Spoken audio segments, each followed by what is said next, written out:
All right. Hello, everyone. Welcome and good morning. My name is Michele Floriani, and on behalf of the Sequoia compliance team, who are my partners in bringing you this webinar today, just want to welcome you guys to a really exciting start of a series on compliance webinars that we'll be doing this year.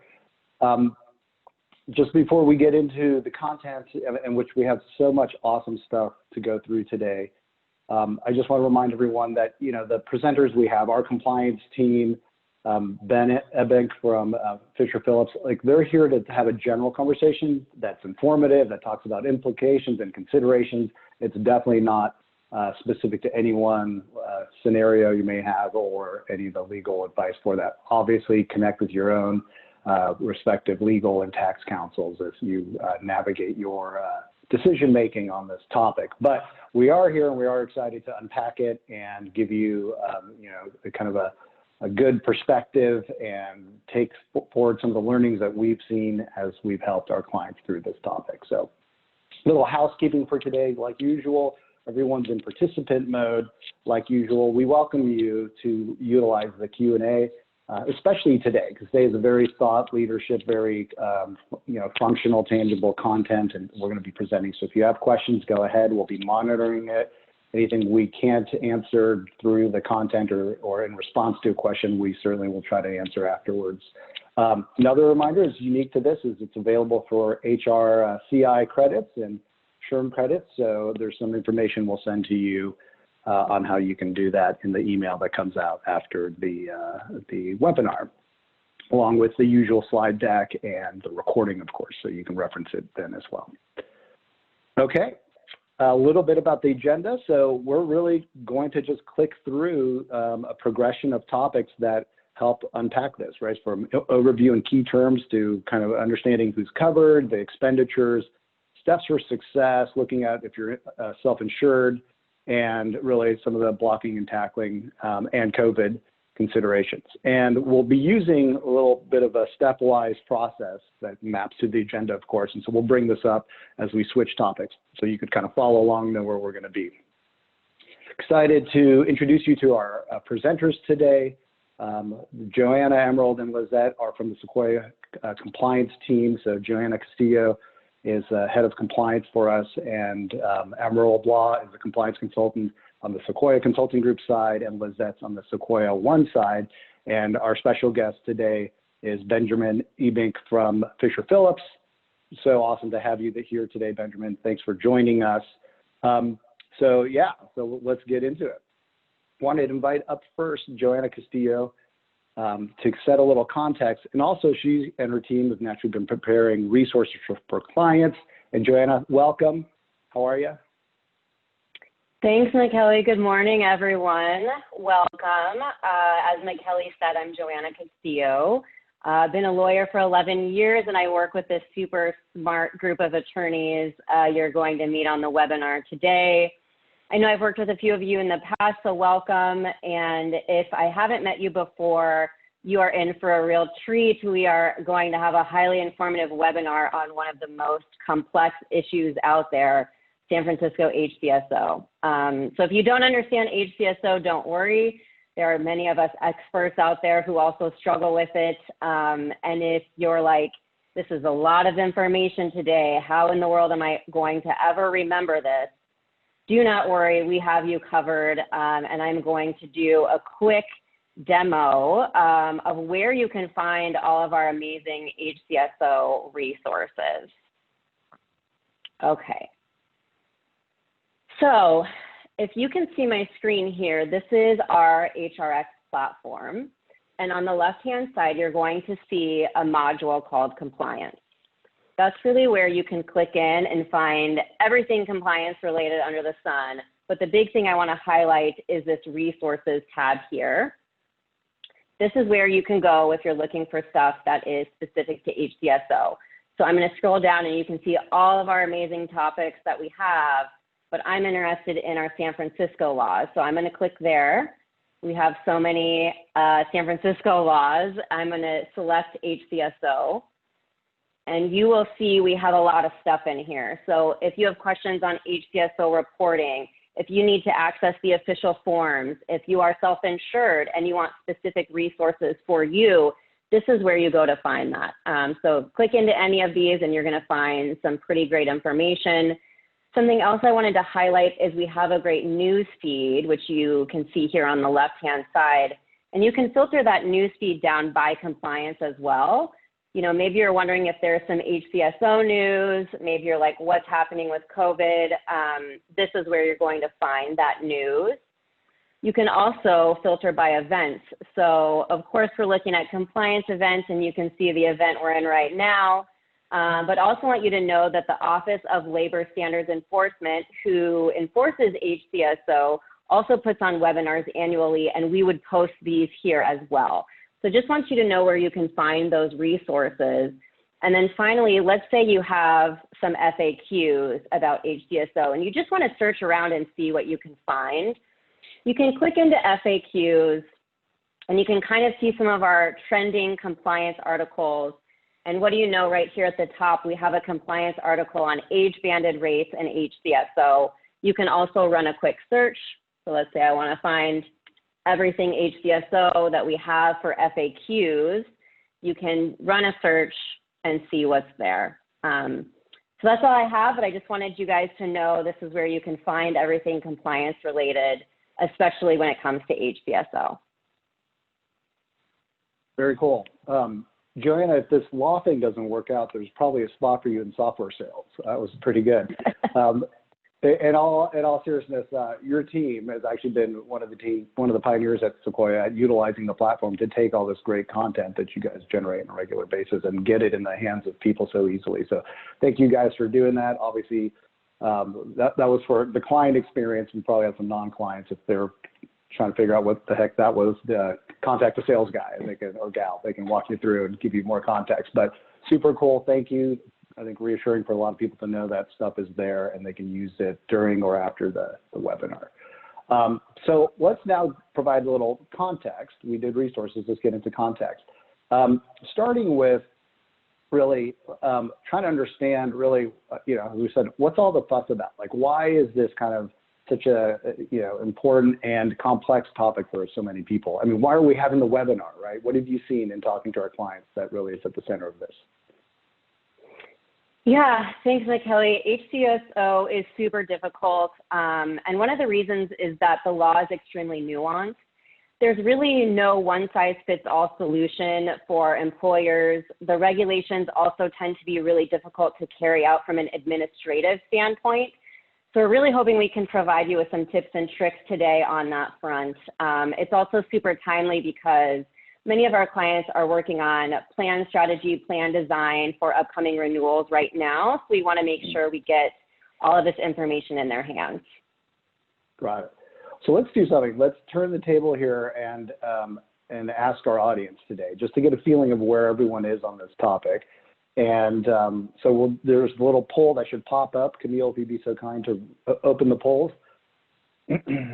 And we'd love to hear from you, just as a level set for our audience today. How familiar are you with the healthcare security ordinance? So very familiar, I know a little, not familiar at all. This is new to me. Let's see where we're at as a group. So it's populating. I can see my end. Perfect. All right. Thank you, Camille. So let me read it off. Not sure if you can see it or not, but how familiar are you with this? We have about 13% who are very familiar, 43% who are somewhat familiar, and 44%. So almost half are not familiar with this topic at all. It's new to them. Good news is, as you said, we got something for everyone today, beginners and experts alike. I think people get a lot out of this. So, but yeah, good to know. Sounds like we picked the right webinar topic for today. So Joanna, maybe break into a little bit of this kind of terms and some of the explanations. I think you covered most of this, but if there's any other points you want to put, and then we'll talk about some key terms people will hear today, and we'll get into the content. Yeah, so hopefully this is a good level set for our audience members who don't know much about this at all. So this ordinance is very specific to San Francisco, governed by OLSC that I explained. This ordinance has been around for a while, actually. It's been effective since 2008, but don't worry, Clients that are often new to us, coming to us, often have not heard of this, so we love helping get you up to speed. But if I could really summarize HCSO into one sentence, it would be this one here. It requires covered employers who are covered under this law to spend a certain amount of money on health care for their covered employees. So that's what it is, easier said than done, as you'll find throughout the presentation. And then last but not least, there is a notice posting requirement. There's an annual reporting that occurs, and there's a record keeping requirement. And quickly just want to state, we're not going to talk about reporting today just because we don't have enough time. But please know that if you are working with us, we do send you a reminder with really detailed instructions on how to complete this reporting every year. Great. Some key terms people will hear? Yes, key terms. So you've already heard this one. OLSE, that's our governing body. Covered employer, employee, I'm really talking about who is subject to HCSO under the law. You're going to hear us say exempt employees or exemptions. Those are employees who you do not need to pay any expenditures for. And then expenditure, you're going to hear this a lot. We're really talking about money. So how much money you need to spend on your covered employees. And then this one, I'm going to say quite a bit in my section. So max expenditure, that's really explaining a cap amount that you have to pay for full-time employees. So just know you're never going to pay more than that amount. So we're going to be referring to those numbers quite a bit. All right. So we are ready to kick it off to my colleague Lizette. She is going to explain more about who is covered by the HCSO. Hi, everyone. As Joanna said, my name is Lizette Ramirez. I'm a compliance manager here at Sequoia. My focus is working with our wonderful Sequoia One PEO clients and supporting the service team, that works with them on a day-to-day basis. So I'm really happy to be here to kick it off and start unpacking HCSO because, it is pretty nuanced and it covers a lot more employers than some may realize. So let's just dive right in. So HCSO generally requires covered employers with 20 or more employees to make the minimum level healthcare expenditure for their covered employees performing at least 8 hours of work in San Francisco. So let's unpack that. The OLSE provides kind of a neat little package here of criteria that employers need to meet in order to actually be covered. The first is businesses that employ at least one employee within the boundaries, the geographic boundaries of the city and county in San Francisco. That they're actually a business, allowed to do business in San Francisco. So, and the way they get at this is by figuring out if the entity is required to obtain a business registration certificate. And lastly, there is a threshold of employee count that employers need to meet, and for-profit businesses, which we're going to be focusing on in this webinar, are the threshold is 20 or more persons performing work, regardless of whether they're located in San Francisco. So that's something that trips up a lot of employers, and I just want to highlight that here. So I have a few tips for folks, when doing this initial analysis, which is really step one when thinking about HCSO. So whether or not you're a covered employer. So in the eyes of HCSO, it does not actually matter whether or not you're headquartered in San Francisco or even California for that matter. So HCSO primarily focuses in on the employee, whether or not they're working within the boundaries in San Francisco, entitling them to a healthcare expenditure on their behalf. Now, when you're looking at the 20 employee threshold count, HCSO also does not really concern itself whether that your employees are worldwide. So it's important here to also include any temporary employees, staffing agency employees, and even employees of any related entities, parent company or subsidiaries. So the reach here is really broad, and it's important not to overlook that. And lastly, also be sure not to overlook that HCSO is broad, again, in that it includes the employee count of entities that are in the same control group. So this is especially important for some of our smaller employers that, are hovering around the 20 employee threshold mark, but may actually be bigger than they think in the eyes of HCSO if they're part of a control group. Next slide. So now that we know which employers are covered, we switch the analysis to look at your employee population to see which of your employees working in San Francisco are entitled to an HCSO expenditure. So an employee is covered by HCSO to be made on their behalf when they meet the following criteria. Again, the OLSC provides a nice, neat package here for us to check off when we're looking at this. So first, the employee must be entitled to be paid the minimum wage, has been employed with you for at least 90 calendar days, performs 8 hours of work per week within the boundaries of San Francisco. And again, this threshold is pretty low. 8 hours a week ends up covering a lot of folks. So more often than not, it'll cover pretty much most of your folks working in San Francisco. And lastly, HCSO provides a number of criteria to qualify for an exemption, meaning that even though the employees, meet the rest of the criteria, they can actually be checked off your list as not requiring an expenditure on their behalf. So I'm going to move on and cover those next. All right, so HCSO provides 5 categories of otherwise covered employees for whom covered employers are not required to make a healthcare expenditure. The first and probably one of the more widely used exemptions are for those employees that qualify as managerial or supervisory and meet a salary requirement threshold that is set annually by the OLSC. So important note here that the actual exemption is intended to only cover those employees who perform the duties that warrant a managerial or supervisory exemption. And the OLSC provides a sort of duties test and has a specific definition that employers looking to use this exemption should actually review before doing so. The second category of covered exempt employees, are those already covered under Medicare or TRICARE. It's pretty self-explanatory. The third is for employees of a nonprofit that are working for them for up to a year as a trainee in an actual training program. It's a pretty narrow exemption there. The fourth are employees who receive benefits pursuant to the San Francisco Healthcare Accountability Ordinance. If you're not familiar with this ordinance, it doesn't surprise me. It is pretty much narrowed for employers that contract directly with the city and county of San Francisco. So again, another narrow exemption. The fifth and probably most widely used exemption for our clients are employees that qualify or have properly signed an HCSO waiver exemption form, which I will cover a little bit later because there are some nuances on actually collecting those and doing it properly. All right, so a few tips on determining your covered employee status. So remember, employees are not actually eligible for an expenditure until they have worked for 90 days. So you're going to look back each calendar quarter and do this analysis, pretty much regularly.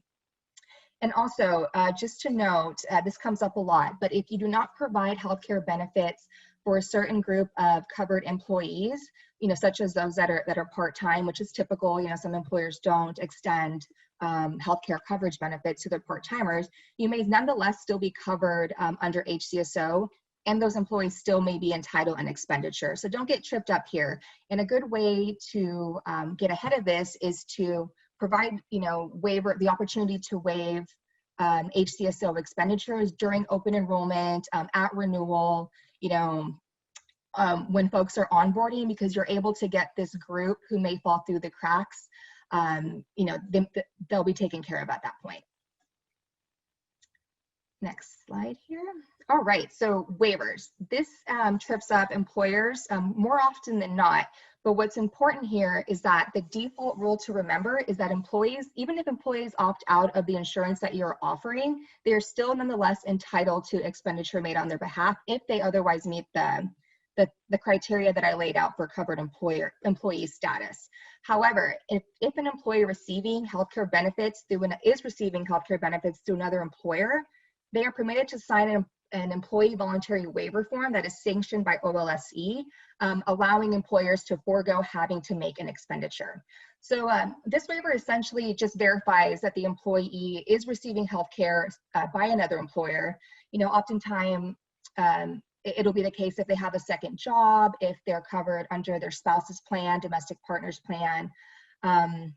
you know, or their partner, or even a parent plan. You know, under the ACA, you can be covered up to the age 26. So those are some of the scenarios where this type of waiver may kick in.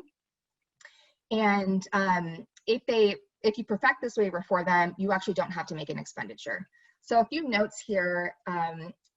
The electronic waivers are permissible. However, the version that you present to an employee online needs to really have the sanctioned content that is provided by the OLSC form.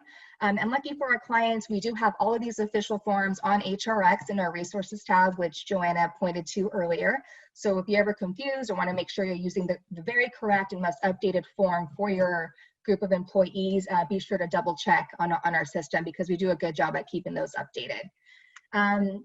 Another thing to note here is that an employee waiver is effective on the date that it's signed, and it cannot be retroactive. So that's why it's important for employers, you know, to be on top of collecting these waivers when appropriate if they intend to use the exemption for a specific quarter. These waivers are only valid for a year as of the date of signing, so they must be collected annually thereafter and must be entirely voluntary. And another note here that is employers must keep copies of their waivers as part of their general record keeping requirements under HCSO.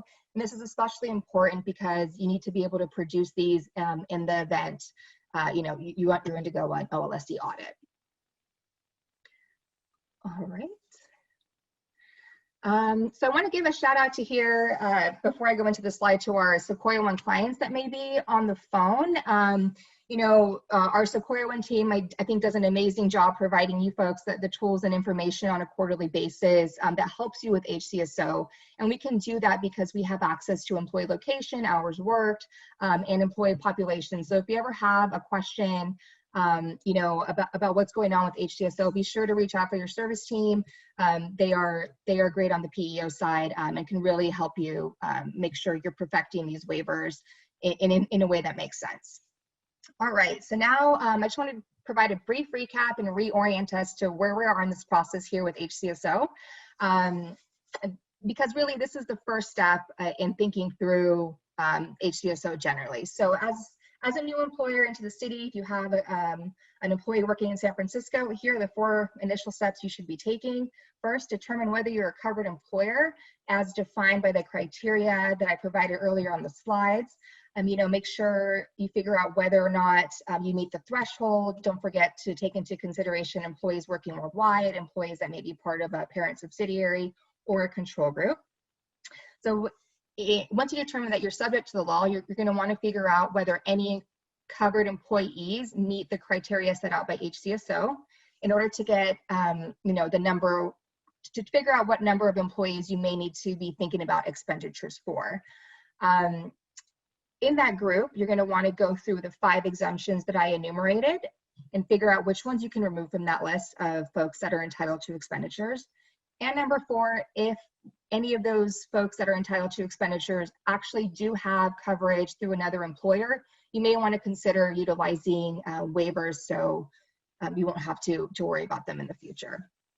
All right, so now that we've determined who you need to make expenditures for, I want to pass the baton off to Joanna to discuss how to figure out what you will need to spend on their behalf.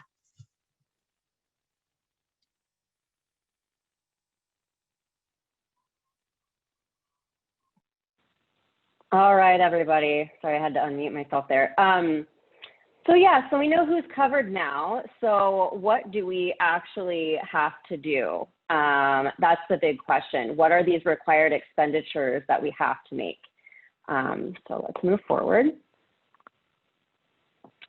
Okay, so there is a fairly simple calculation that you use to start with. So when you're figuring out your expenditures, you are looking at the total hours payable for your covered employees, and you multiply that by the applicable HCSO expenditure rate.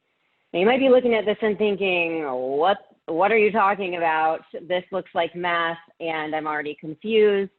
Don't worry, I'm going to explain these 2 terms to you. So first of all, hours payable. That means hours for which somebody is performing work in the city and county of San Francisco. And it's also hours for which they are entitled to be paid. So you want to think here, paid sick leave, paid vacation time, those kinds of hours are going to count for that employee. Applicable HCSO rate, that really depends on employer size and is generally going to change year to year due to inflation. So I'm going to show you the rates here. Okay, so I know this looks a little scary, but I promise you I'm going to walk you through it. So these are the new 2021 rates. So if you are one of these audience members that is familiar with HCSO and you're thinking, these look a little high, that's because these are the rates that start in January of 2021. So just kind of getting you familiar with next year because we're going to talk strategy here in a moment. So this first row here is really your hours payable rate. So you're going to see for small employers under 20, you're actually exempt. So if that's you, you have less than 20 employees, and that's including all of your potential control groups, you can probably drop the call if you want because you are exempt from the HCSO. However, if you are close to this 20 marker, you might want to stay on because you could end up being a medium employer by the end of the year. So again, top rate here, $2.12 per hour payable for medium employers, $3.18 for our large employers. Want to direct you to the middle row here. That's really giving us the monthly amount that you're looking at for a full-time employee working in San Francisco. So $364.64, and then for our large employers, I'm going to be referring to this number a lot today, $546.96. These are our magic numbers.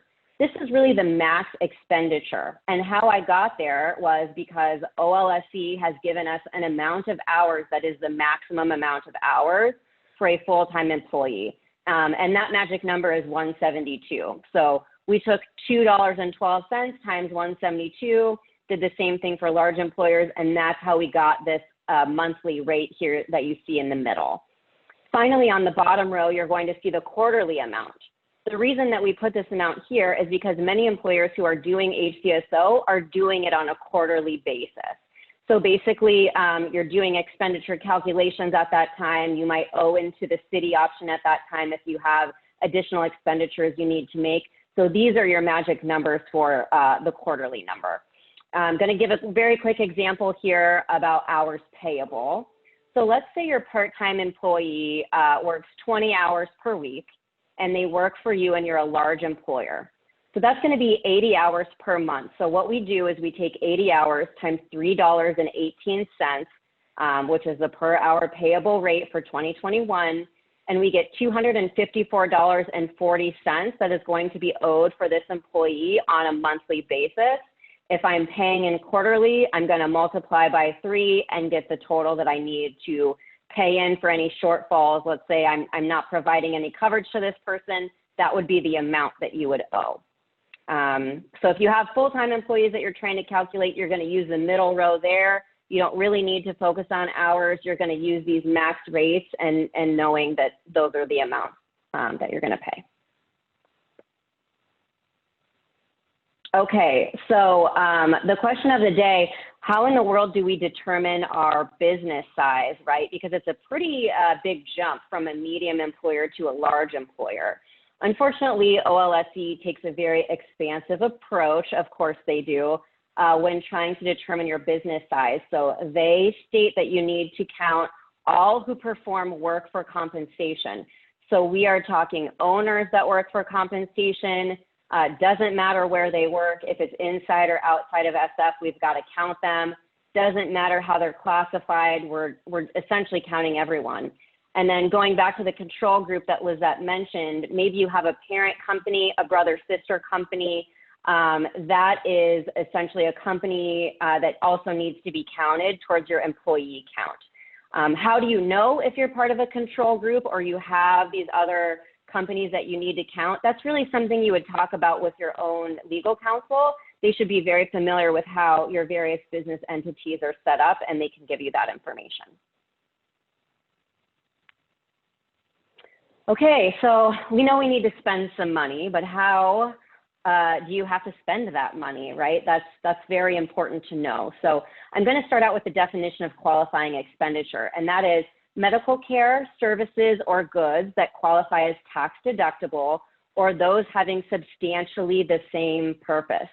So OLSC has given us a fairly vague definition, but we do have a good idea of what expenditures count and don't count. So I'm going to show you that on the next slide. But on this slide, I still want to go over kind of these last two bullet points here. So any expenditures that you make that are going to count for HCSO purposes, they have to be irrevocable. And what that means is those funds can never return back to you as the employer. So a quick example would be an FSA, right? We all know that there's a use it or lose it rule when it comes to the FSA, and that any unspent funds are going to revert back to you as the employer. So we actually cannot count FSA funds towards the HCSO expenditure requirement. And then finally, let's say you're not sure. You don't know whether or not something you're spending money on counts as an expenditure. You can certainly reach out to our team for assistance, but I also wanted to mention that OLSC is super helpful when it comes to this. If you have kind of something that seems vague, you can reach out to them. I've put their email address here. They're actually extremely responsive, and will kind of let you know whether or not that expenditure qualifies. So here's some qualifying expenditures. So probably nothing going to be surprising, but you are looking at the employer paid portions of medical, dental, or vision coverage. HSA employer contributions do also count, so that's good news. And you can also count coverage that you are paying on behalf of an employee's spouse, domestic partner, or dependent. So think about all of the various tiers on the medical plans. You can count all of that money towards your expenditure. Things do not qualify, again, anything that's revocable or might return to you in the future. And finally, just want to explain, if you're just giving cash to employees, that's not going to count for HCSO purposes. So this money actually has to be spent on healthcare. And so it wouldn't be valid if you're just sort of issuing checks. There's one small exception to that, which my colleague Emerald is going to go over towards the end, which is you can do that if you're remedying past noncompliance, but that's really the only time. Okay, so to sum up required expenditures. So it's important you know how to calculate what you owe. So remember, you're looking at the hours payable for your employees times the HCSO rate. And you know what rate applies because it's based on your business size and the hours payable of your employees.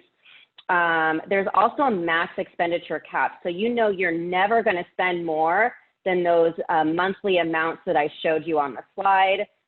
So it really helps you to not have to calculate all of those hours for your full-time employees. You're just going to assume that they work the max cap. And then finally, important you know what actually qualifies as a healthcare expenditure. Okay, so here's where we are in the presentation, almost to the middle, employer steps for success. So really this is when we're kind of getting into the crux of things, and we're going to kind of talk about the meaty stuff, how you kind of strategize around your plans and your plan offerings. So I want to start out by doing a little bit of a poll with our audience here. I'm really curious about how many covered employees you think you have. So even if you don't know for sure, that's okay, take a guess. But your strategy is going to vary a lot based on if you have just a handful, maybe one or two, versus 50 to 100. You're going to take a lot different of an approach. So let's go ahead and put the poll up here.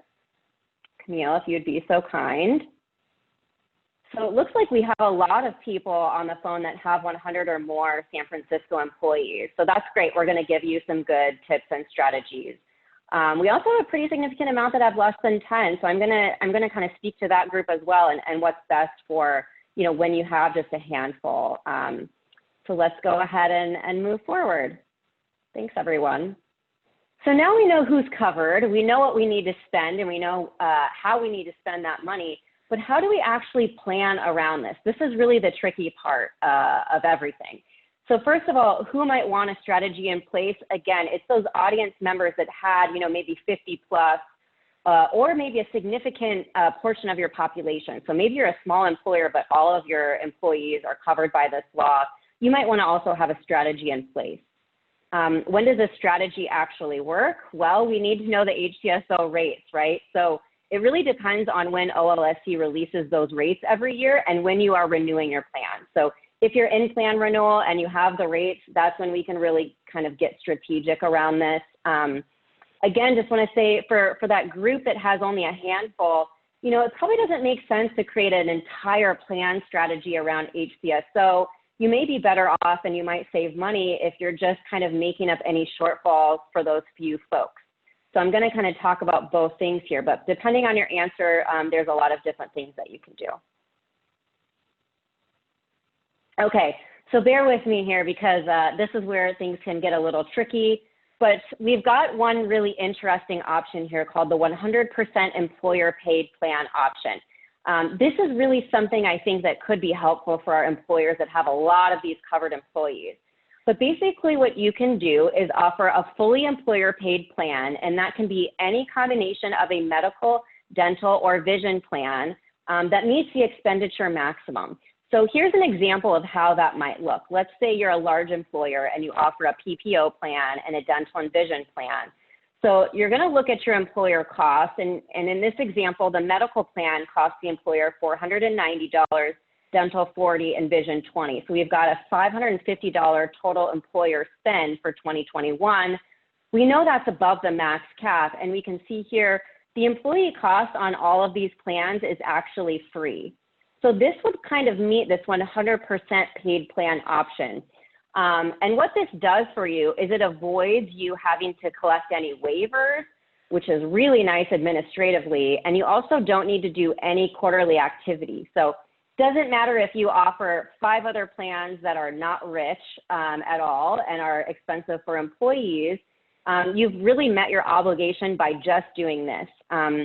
I want to say a cautionary tale. OLSC, this is their interpretation of their own law.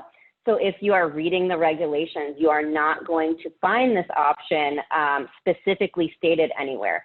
So if you generally work with legal counsel, this might be something they're not aware of.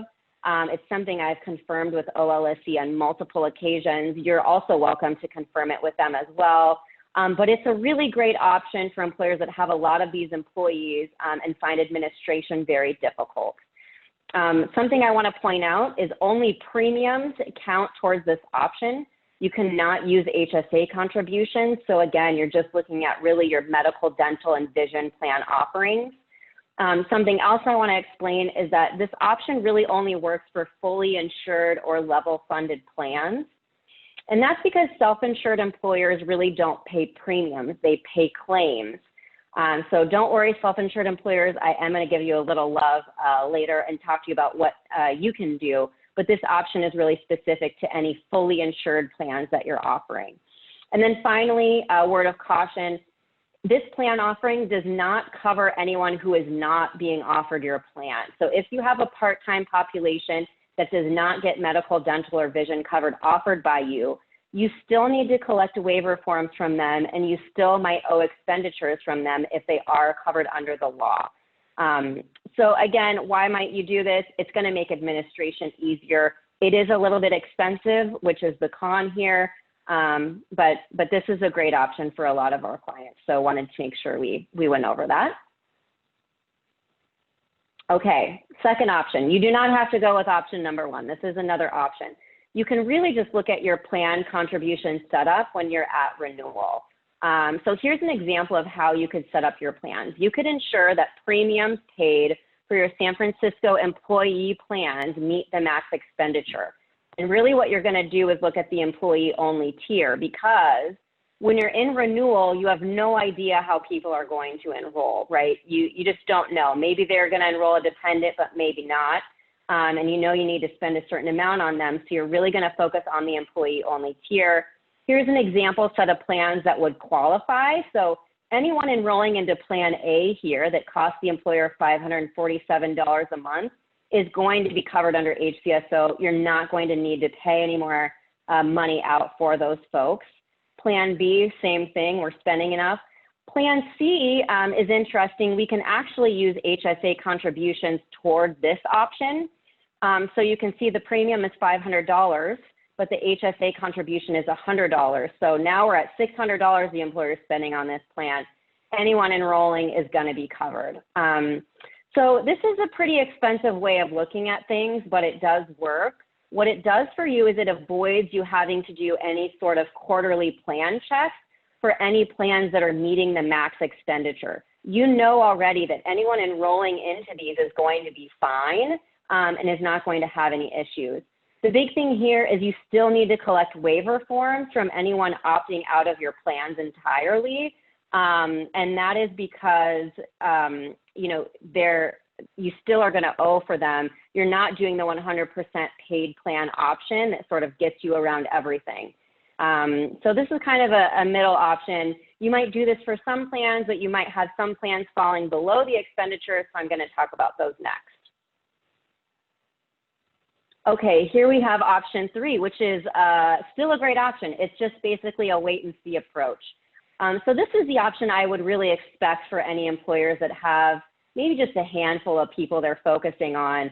So this employer in this example just didn't do anything at renewal. That's totally fine. They didn't look at anything. They were like, let's see how things shake out. We're gonna wait and see how these employees enroll. Again, that's fine to do, but here's kind of what they've been left with. So we're gonna look at Plan A first. We see the employer contributions are looking, you know, they're a lot, really. This employer is paying $550 a month. So anybody that enrolled here, these 20 folks, they're all gonna be fine. You're paying enough for them. For Plan B, we have a premium plus an HSA contribution. So again, anybody enrolling here is gonna be fine. But we've got Plan C that's a little bit less rich of a plan. So the employer's only spending $500 a month. There's no HSA contribution. And I'm also pretending here that there's no dental and vision plan being enrolled into. So these 50 employees may need additional expenditures. And so that's something after enrollment, you as the employer are going to have to take a look at on a quarterly basis. So, you know, why might you want to take this option? It could really save you money in the end. And I'm going to show you why in our next section when I really explain like how you're going to look at this on a quarterly basis if you took the wait and see approach. Okay, guys, so another quick poll. I'm really curious which one of these 3 options you guys are generally using. It's totally okay if you don't know. So not sure, valid answer. But if you do the 100% paid plan option, I think our audience would be interested to know maybe who else is doing that kind of an option. Or maybe you're kind of looking at premiums a bit at renewal, or maybe you're just, you know, taking the wait and see approach. Still getting some responses. Okay, let's see how we did. Okay, so we actually do have a lot of employers taking the 100% paid plan option, which is a great option.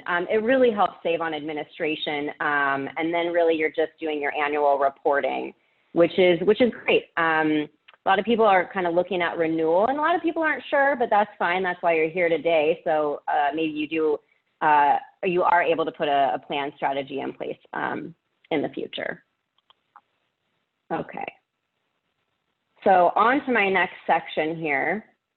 I'm sorry you guys are hearing from me a lot today, but quick wrap up. So your 3-step plan check, 100% paid plan option. If you're doing that, you don't have much further action that you need to take.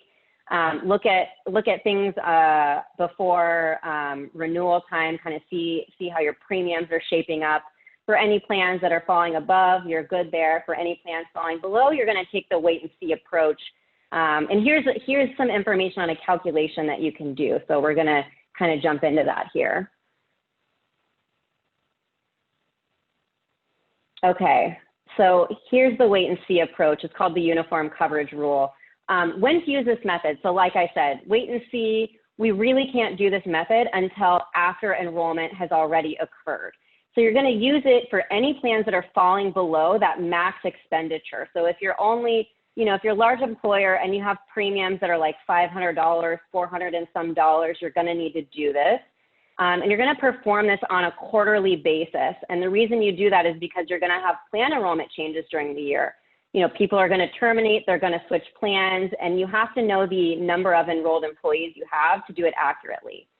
So the way that this works, it actually can be a real saving grace and save you money in the end, is you're going to look at your total enrollment on a uniform plan. So we're talking PPO, HMO, HDHP. We can look at the plan as a whole. And you can look at the total amount you've spent as the employer on that entire plan. So we're going to add up all of the tiers, all the amount of money you're spending on dependents, and we can use that average. So oftentimes what happens is if you have a lot of people enrolling in those more expensive tiers, it brings up the price of the entire plan and ends up covering you in the end. So again, here's a quick calc. Total monthly premium paid by the employer for the whole plan. Doesn't matter where these employees are working, you're going to count them all when we do our calculation. And I'm going to give you an example here of how this looks. Okay, so here's our example.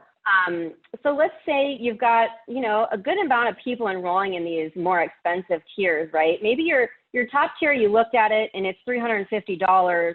Ugh, that's not enough for HCSO, really, if you're medium or large size. So you might have took the wait and see approach, and you're having a lot of employees actually enrolling in these more expensive tiers where you're paying $800, $600, $1,000 even in some instances.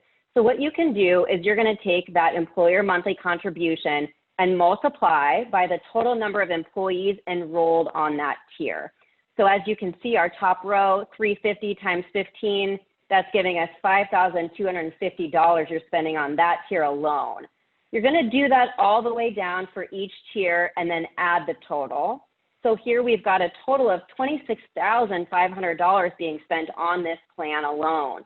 We've got 40 employees who enrolled. Again, we don't care if they're San Francisco employees, really doesn't matter. We take that total, we divide by the number of employees enrolled, and then we can also divide by hours payable. So if I did the total number of employees enrolled, I'm actually coming out to $662 a month.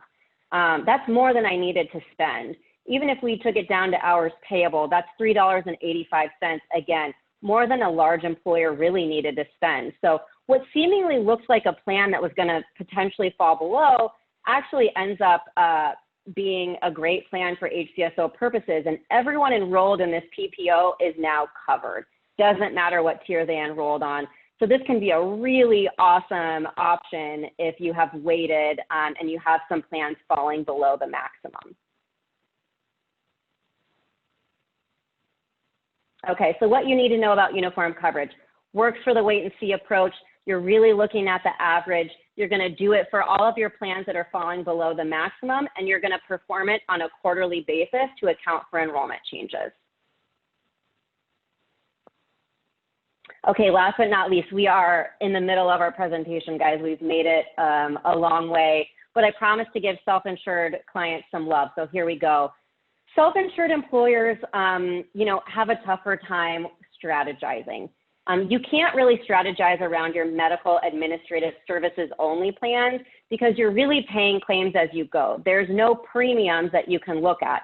The OLSC actually changed the rules for you in 2018. You used to use COBRA premium rates to kind of look at HCSO, but now you can't.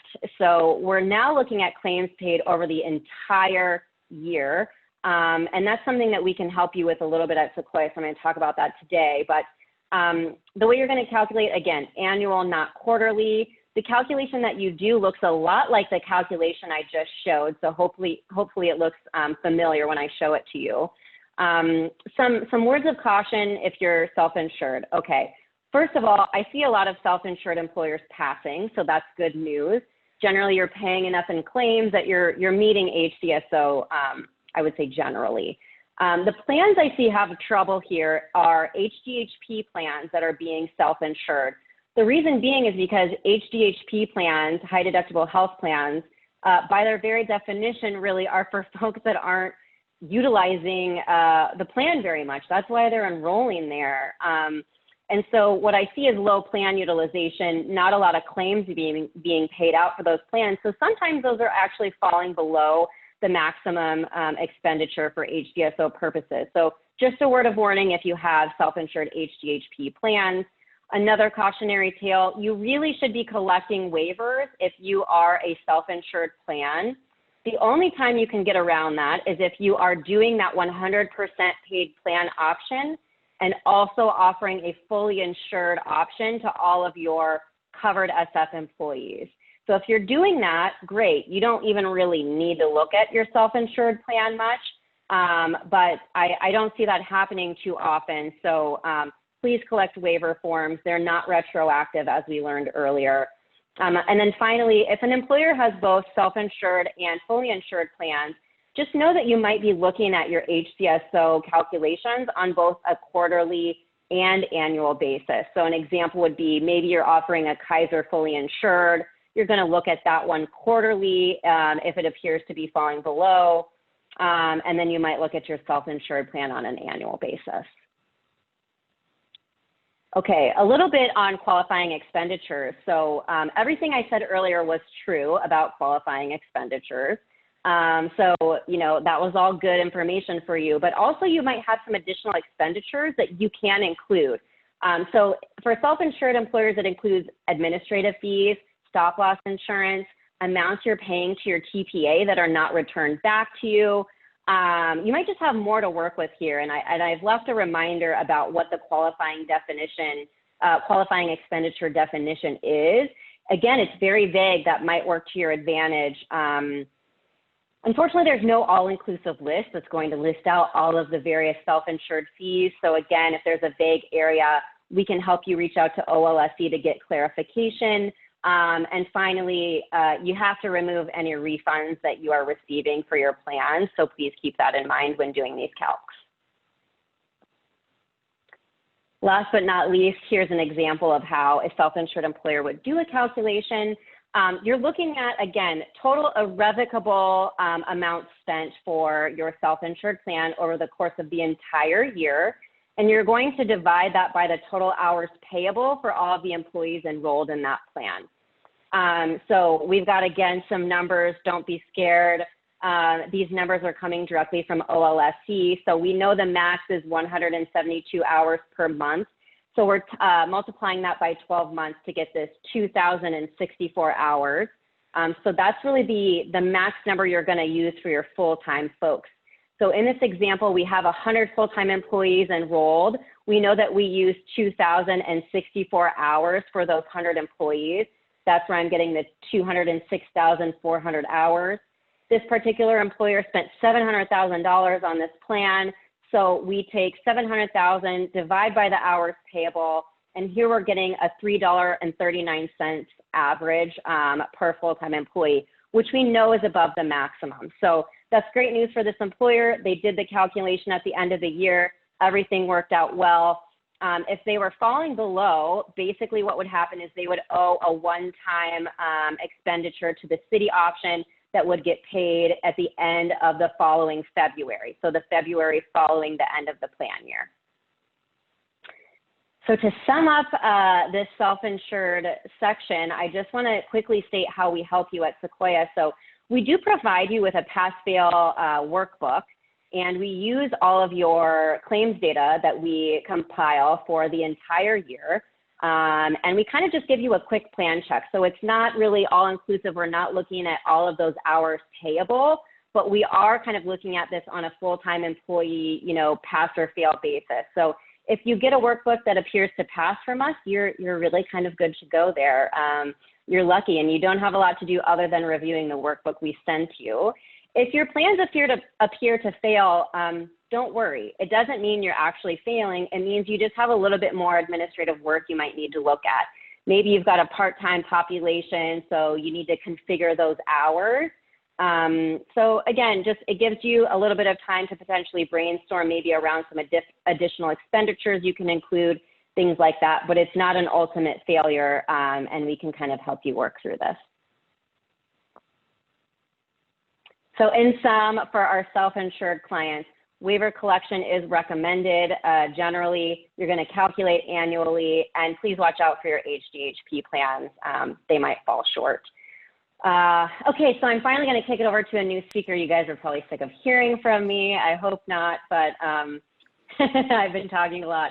So I'm going to kick it over to Emerald Law. She's going to talk more about what you can do if you are falling short and how you can pay into the city option. Yeah, thank you, Joanna. So as Joanna mentioned, my name is Emerald Law. I'm a compliance consultant here at Sequoia, and I mainly work with our small and medium-sized clients. So really excited to be here with you today. So I just wanted to reorient us on where we are on our little roadmap here. So we first went over who's covered under HCSO, what expenditures need to be made on behalf of covered employees, and finally, how you can design your plans to meet that expenditure requirement. So I'm moving on to what happens when you don't meet that expenditure requirement. So if you fall short on the required expenditures, what you would do is you would pay shortfalls to the SF City option in order to stay compliant. So employers out there, if you are already meeting your expenditures, then you really don't have to worry about this.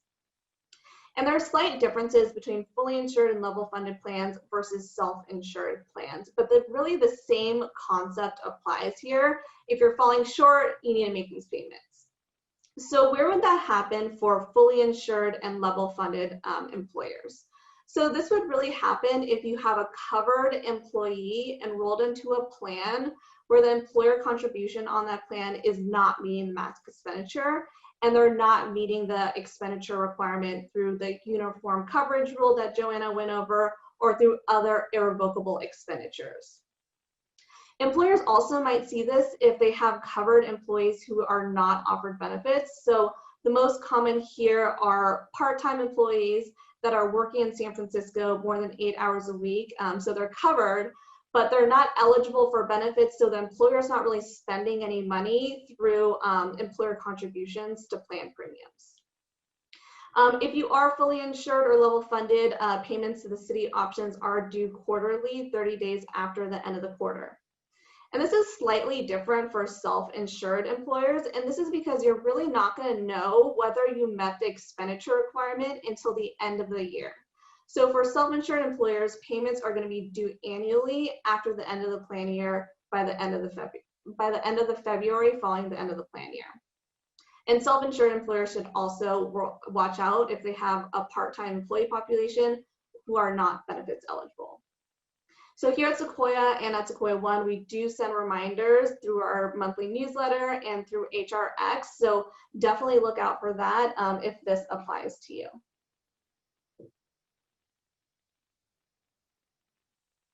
Okay, so now that we know if you need to make expenditures to the city option, how do we find out that information? How do we know which employees you have to make payments on behalf of?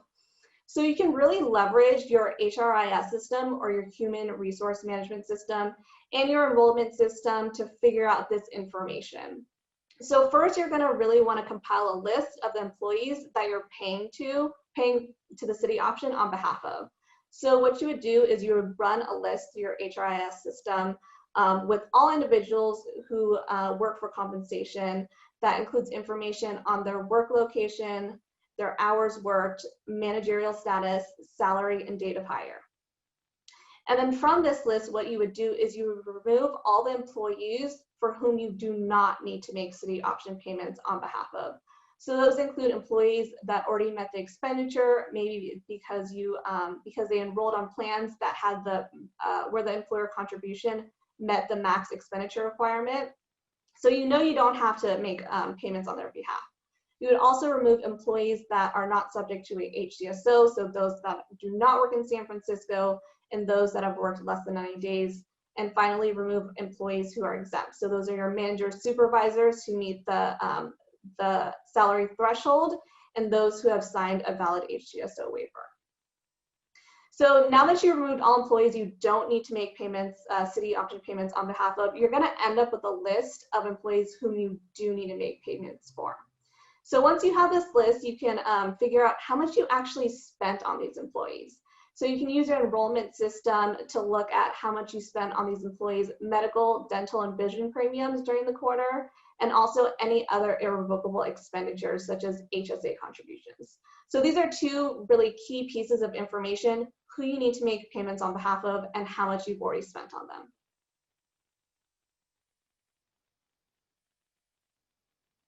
Okay, so how much do you need to make to this? How much do you need to pay to the city option?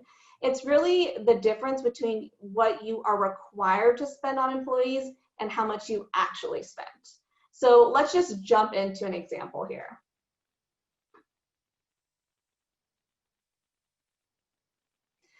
So say there's a large employer who offers this Plan A to covered employees, and they're spending $500 a month for their contribution on premiums.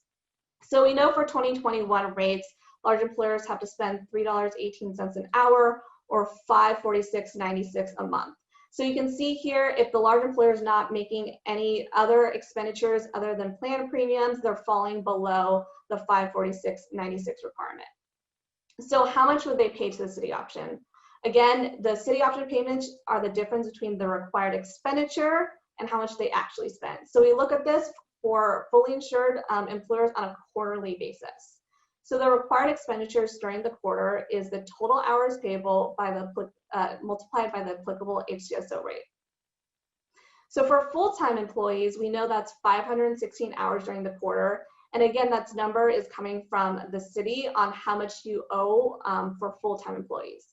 But this is really going to be different for part-time employees. So you can use the report that I mentioned a couple slides ago that you ran through your HRIS system to look at the total hours payable you spent, or excuse me, that a part-time employee worked during the quarter. So you just plug that in here.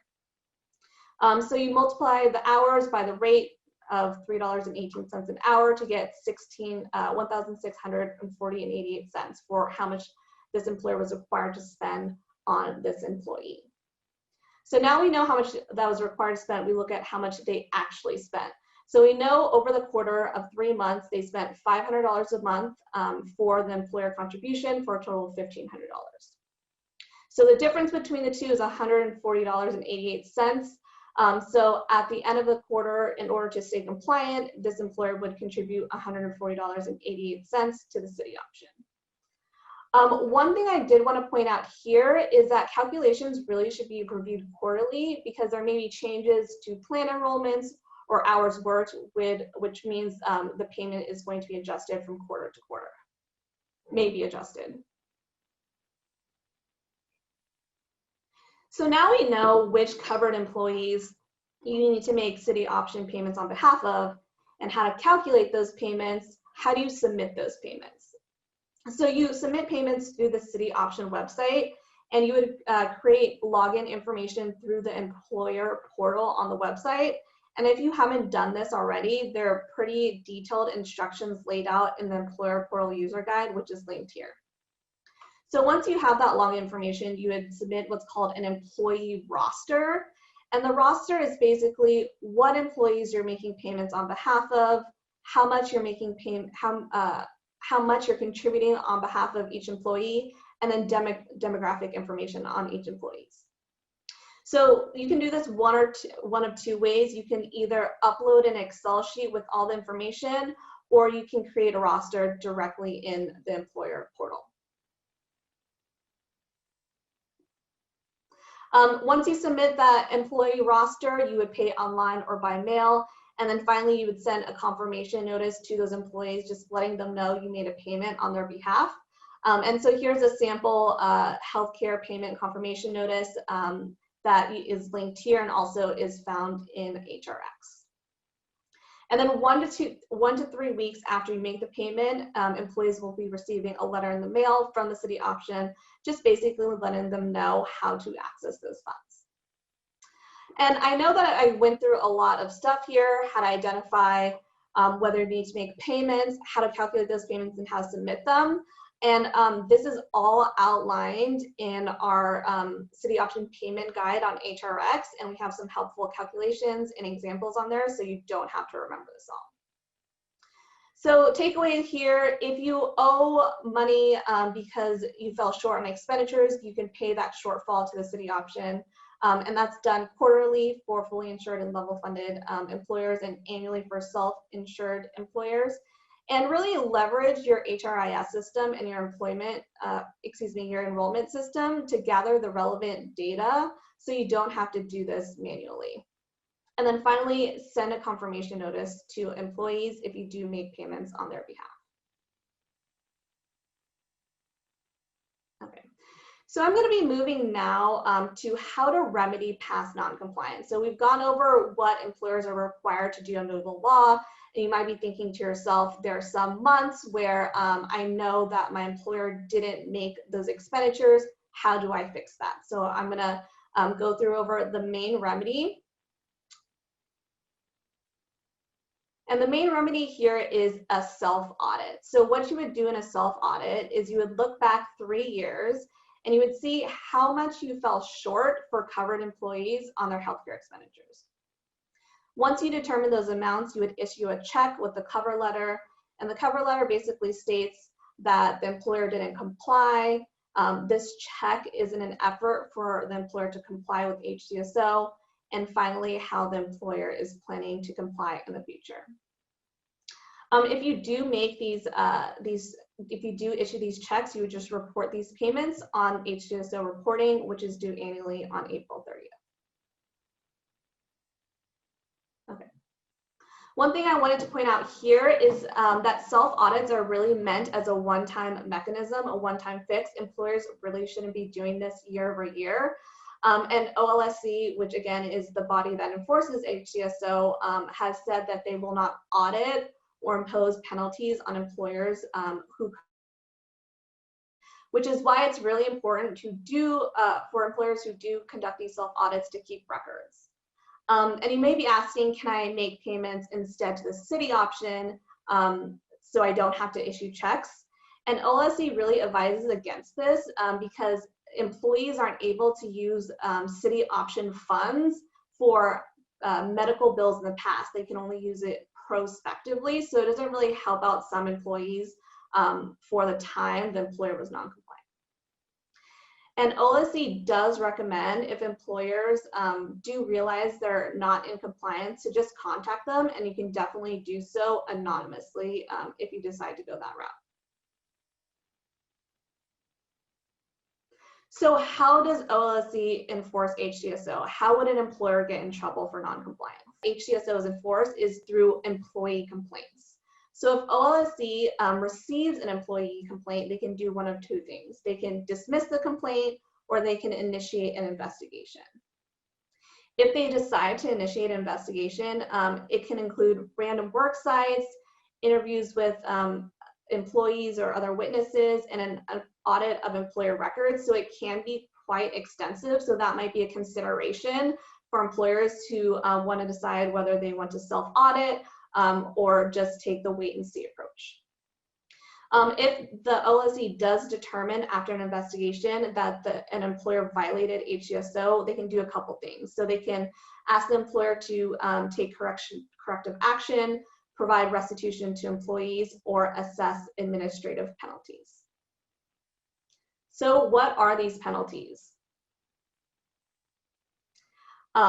They do range depending on the violation and how many employees are affected and how long the non-compliance went on for. So the most common failure to make required expenditures is $100 per employee per quarter.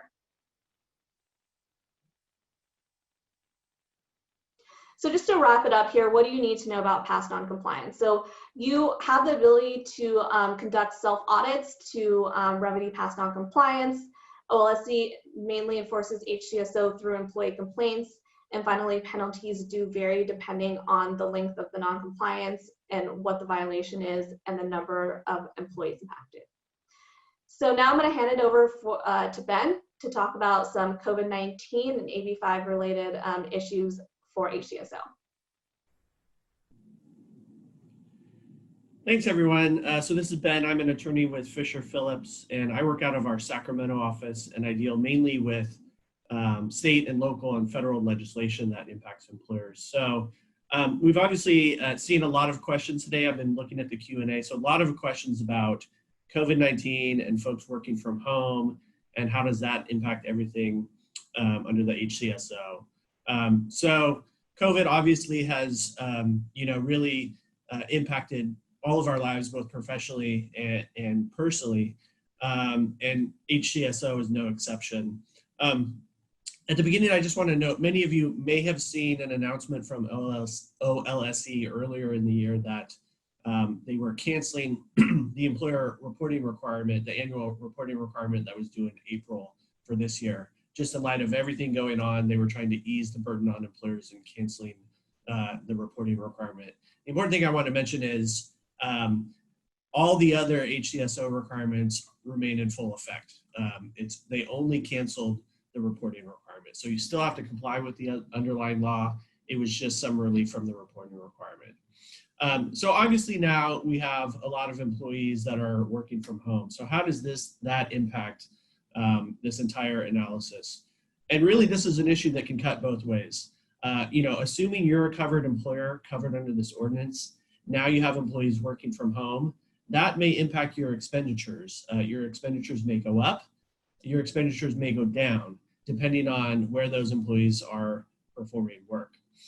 So in general, employees that are working from home now outside of San Francisco likely don't meet the definition of a covered employee because they're no longer working an average of 8 hours a week in the city of San Francisco. So you may now have employees, assuming you're covered by this ordinance, you may now have employees who are no longer covered employees because they're not performing any work in the city of San Francisco. Even assuming they are still a covered employee, they meet that 8 hours threshold. If they're doing less work in the city, your expenditure may go down. We had lots of questions about hours payable. Do you pay them for all hours they work or only hours they work in the city of San Francisco? Again, it's only work performed in San Francisco. So even if they're a covered employee, they may work sometime in San Francisco, so they meet that 8 hours requirement. But they're working some of their time from home outside of the city of San Francisco.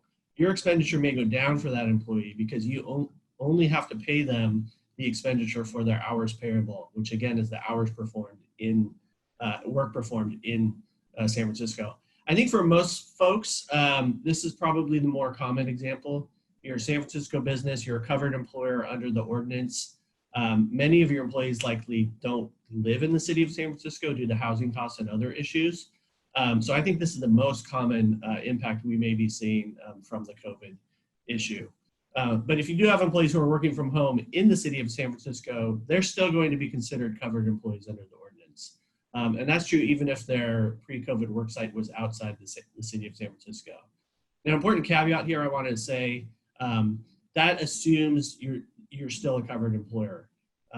So this really comes up when you have multiple locations. Say, for example, you have multiple locations, some in San Francisco, some outside of San Francisco. You have an employee that lives in San Francisco, but they worked in your Oakland location prior to COVID. Because you do business in San Francisco, you are a covered employer.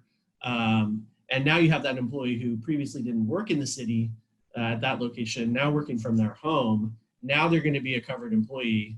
And now those hours worked in the city of San Francisco from their home are going to be hours payable.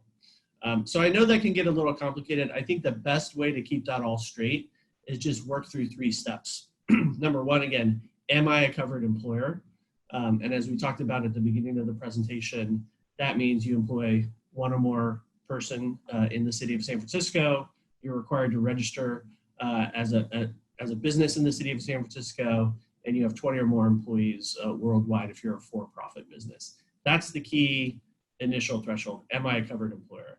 The second key question is the employee a covered employee? And that's now what is going to be variable for the employees working from home. Whether they work 8 hours in the city on average a week may now be a different analysis if they're working from home, depending on where they live. And then the third question is, assuming yes, I'm a covered employer, assuming yes, they're a covered employee, what are the hours payable? So again, you look to the work that's performed in the city of San Francisco, and those are the hours that you have to make an expenditure for. And again, that may be different now, depending on where they're working. So just a note of caution, I think many offices are starting to reopen. Employees might be brought back on a staggered basis or a reduced hours basis, but you really need to keep track of those hours because again, the hours payable under the HCSO is work performed in the city of San Francisco. So you need to keep track of that and make sure that for the hours that are worked in the city, even if it's on a reduced basis, need to be compensated as an expenditure under the HCSO. A few general tips I've been giving our clients on this whole issue. I know employers want to be as flexible as possible, and that's noble. Employers want to help out their workers. As we start to reopen and as employees are continuing to have challenges with schools being closed, many employers are trying to be as flexible as possible with their employees and really being informal, letting employees choose. If you can come in, that's great. If you need to stay home because you have a school issue and do some work from home, we want to encourage that. We want you to be flexible. My only caution is don't be too informal and don't lose track of tracking those hours. Because as the discussion today indicates, where work is performed is a very relevant issue in a law like the HCSO. So many employers are very good at tracking hours for compensation purposes. You want to make sure you're paying employees for all the hours they worked. What's less common is employers making sure they're tracking where that work is performed. And again, in this whole analysis, it's very important to determine where the work is performed, because that may impact whether, number one, they're a covered employee under the HCSO, and number two, most importantly, whether those hours worked are hours payable under the ordinance. So it's good to be careful. It's good to have a very clear plan and policies in place. In particular, some method to monitor where the work is being performed. So just a general caution, don't be too informal, too flexible, that you're not really keeping track of where the employee is performing their work. So just a quick caution there. Another kind of hot topic in the last few years has been the whole issue of classification of employees under AB5. This is probably familiar territory for many of you. It's been one of the most hot button employment issues in the last couple of years. So a few years ago, April 2018, we had the Dynamics court decision that changed the test for determining whether somebody's an employee or an independent contractor. Then last year, the legislature codified that test in enacting AB5. So many employers now are faced with a situation where they have individuals who are employees who previously were classified as independent contractors. And often many employers are making a decision, we're going to reclassify people because the risk is too great and we don't feel like we can necessarily satisfy the new ABC test. So some of you may have new employees you previously didn't have. You want to be cognizant of the HCSO ramifications of that decision. We really heard a lot of buzz, and some of you may have heard buzz around July of this year. AB5 implemented the new ABC test for workers' compensation purposes effective July, even though the rest of the law went into effect back in January. So we had a lot of clients that really got a lot of calls, questions from their workers' compensation carriers leading up to July, asking questions about proper classification of independent contractors, wanting to make sure you had made classifications decisions correctly. So many of you may have had a flurry of activity around this whole classification issue back in July. But again, just want to point this out, need to remember this is another one of those issues that you really have to be careful of whether somebody's an employee or an independent contractor is going to have ramifications as to whether you have to make these expenditures on their behalf. So again, add the HCSO to the long list of things that you have to comply with respect to employees. And now the stakes are much higher because the test is harder to satisfy in the AB5 world. I'm not going to go too much into this slide. I really just, while we're on the topic of AB5, I wanted to throw this up there. There have been a few more changes in the AB5 world this year, some more exemptions. So I'm not going to go into a lot of detail. This is really just if you're an AB5 nerd like I am and you want some more information on the latest and greatest happening in Sacramento. There's a few exemptions that have been modified to potentially make it a little bit easier to satisfy some of the exemptions, most particularly the business-to-business exemption and the referral agency exemption. But I'll leave that information there and you can check that out at your leisure if you're curious as to what's happening on AB5. So again, just in summary, legislation is changing rapidly in California, both at the state level and at the local level. You need to stay up to speed on all these developments because they do impact issues like your compliance under the HCSO, and beyond even legislative changes, just the real world. None of us anticipated the COVID crisis, that we would be having, this massive influx of employees now working from home, not working at the work site. And this is a law, the HCSO is a law that has some real ramifications based on now where employees are working. So I hope that cleared out. I know we had a lot of questions, but I think if you go through that analysis, am I a covered employer? Is the employee a covered employee? Do they work an average of 8 hours in the city of San Francisco now that they're working from home? And then number 3, are the hours payable, the work performed in the city of San Francisco? I think if you go through that analysis, even with respect to your employees working from home, it's going to be clear sort of what the ramification is for that. So thank you for the opportunity.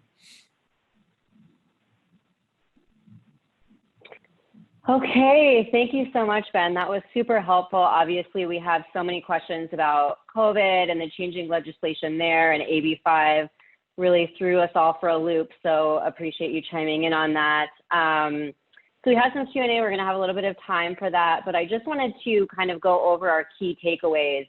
And Ben did a great job of summing this up. You now know whether you are a covered employer, and you know that analysis.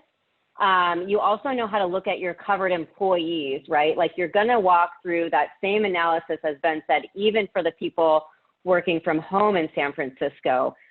We talked a little bit about how to strategize around HCSO in your plans, especially if you have a large population working in San Francisco. You know how to calculate what you owe. It's not easy, but we know at least one trick is the uniform coverage rule and how to do that. And again, you can find information on that through our various resources. We have a lot of examples, and of course, we're here for you. You know how to properly spend the money once you've calculated it. So what is a qualifying healthcare expenditure? You know how to pay any shortfalls that you might owe to the city. You're going to do that on a quarterly basis. And if you're self-insured, you're going to do that on an annual basis. And then finally, how to remedy past non-compliance. We laid out the steps for you, and just wanted to let you also know we have a really helpful FAQ located in our HRX platform about how to remedy non-compliance. If you can't remember the steps, they are all there for you. So wanted to take a few minutes to go over some Q&A. I thought maybe I'd go over some ones that are more interesting, and maybe some ones we've been seeing quite a bit. But a couple questions we're asking about the 100% paid plan option. I think I gave the example as being a PPO plan, and people are wondering, can that be an HDHP? Can it be an HMO? The answer is yes. It can be any combination of a medical, dental, and vision plan being offered at 100% that's meeting the maximum expenditure.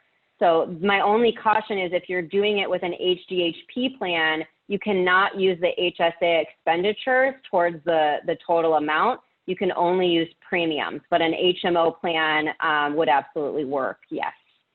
Another interesting question I got looks like from a self-insured employer. I'm just trying to find that one. They were wondering if you have both self-insured and fully insured options, and you're failing kind of on both ends. So the fully insured plans and the self-insured plans are failing, and they need to basically pay more expenditures. They're asking if you can wait and pay those all at the end of the year on February 28th. The answer is no. So for all fully insured plans, even if you also have a self-insured plan, those fully insured plans shortfalls are due quarterly still. For your self-insured plans, those are due at the end of the year. One kind of tip I'll give you is that if you have employees enrolled in a fully insured plan, and let's say maybe a self-insured dental or vision plan, OLSC has given guidance that for those folks, you could wait and do the top up at the end of the year if you need to add in the self-insured amounts for the dental and vision plans. So again, that's, sorry to be a little tricky there, but that's really for employees who are enrolled in both self-insured and fully insured plans. Otherwise, you're going to always pay fully insured on a quarterly basis. And then quite a few questions around how often is company size determined that is also determined on a quarterly basis. So if you have fluctuating headcount, you are going to take the average number of your employees over the course of the quarter to figure out what size you were in that quarter. And that's also going to help you know how much money you owed for that quarter. So it could very well be that one quarter you're a medium size and the next quarter you end up being a large size employer and owe a little bit more money. Of course, that really makes it more difficult to be strategic, but doesn't mean you cannot comply. You can still do it. Okay, so I think I'm going to kick it over to McKelly to wrap us up, and just know I'm going to continue going through the Q&A here, and we'll also reach out to you separately if we didn't get to your question yet. Great. Thank you, Joanna. And thank you, team. That was excellent. Appreciate it, Lizette, Emerald, and Ben. That was good stuff. Presented so clearly, even a CMO could understand it. So appreciate that. And thank you guys for the time, the prep that goes into this, of course, and the sharing of knowledge. I really appreciate that.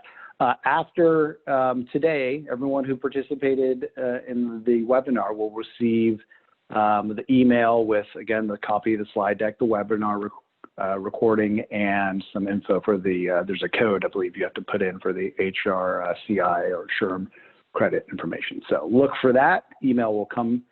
And a quick announcement on a couple webinars you also may be interested in. These are two really cool ones that are coming up. You may know about the Sequoia Innovation Lab. It's a program we have where we partner with some of the real hot up-and-coming startups or companies that are producing HR tools. And they range, we have a couple categories they all participate in. The one where first webinar is celebrating the class of 2020. The first one's focused on the systems side. So we have some fantastic companies like Allison Level and Sparrow and XP Health and Betty. And they will actually kind of have their, it's almost like a little Shark Tank moment. They get the chance to kind of talk about themselves and also talk about how they've adjusted to COVID. Really cool way, particularly if you're in HR and you like being in the know on what the next generation of companies and HR tools that are coming. This is a cool one to check out. And then the next one will be in October, and it will focus on more the care and concierge side of companies that are out there, like Galileo and Physera and Pill Club, Rightway, which many of you may be aware of if you're on the client side, and Wealthy. So cool stuff. You get to meet the people who are behind the logos and hear directly from them. Again, get in the know about the next generation. And then also I thought may be relevant to just let you know, we're trying something right now. We're getting some great feedback. You know, we have a Sequoia Return to Work Center, and we've been having a whole separate webinar on that. In case you don't know of that, you can check out sequoia.com/events and get on that train, because we do a series of webinars. And one of the things we did based on some of the feedback is we just start having now Mondays and Tuesdays dedicated slots for anyone to come in and just check out the software. It's a low stress, very kind of kick the tires kind of demo from the product people and the product team there. A great chance to get a look at that. If you're interested, just go to the Return to Work page and sign up. You hit that link underneath the green button and you can get to this page and pick the day that works for you and come check it out, and you can ask any questions. It's just very, very fast, very kind of easy stuff for people to get a look at, or send your facilities people or whoever's maybe in charge of the return to work effort. And as I alluded to earlier, this is something we're going to want to do a couple more times. So there are at least 2 or 3 more webinars coming from the compliance team. So use that Q&A or reply to our emails and let us know what you'd love to hear. And we'll try to make sure that we focus on that in some of the upcoming webinars. But on behalf of everyone who was on the audience side of this, I want to thank the Sequoia compliance team today for preparing the content. Ben, thanks again for sharing your time. Thanks to my partner, the wizard behind the curtain that produces this, Camille. She always does a great job making sure it goes smooth. And thank you all for your attention and your interest in this today. Go out there, be well, be safe, and be compliant. Thank you very much. Have a good one.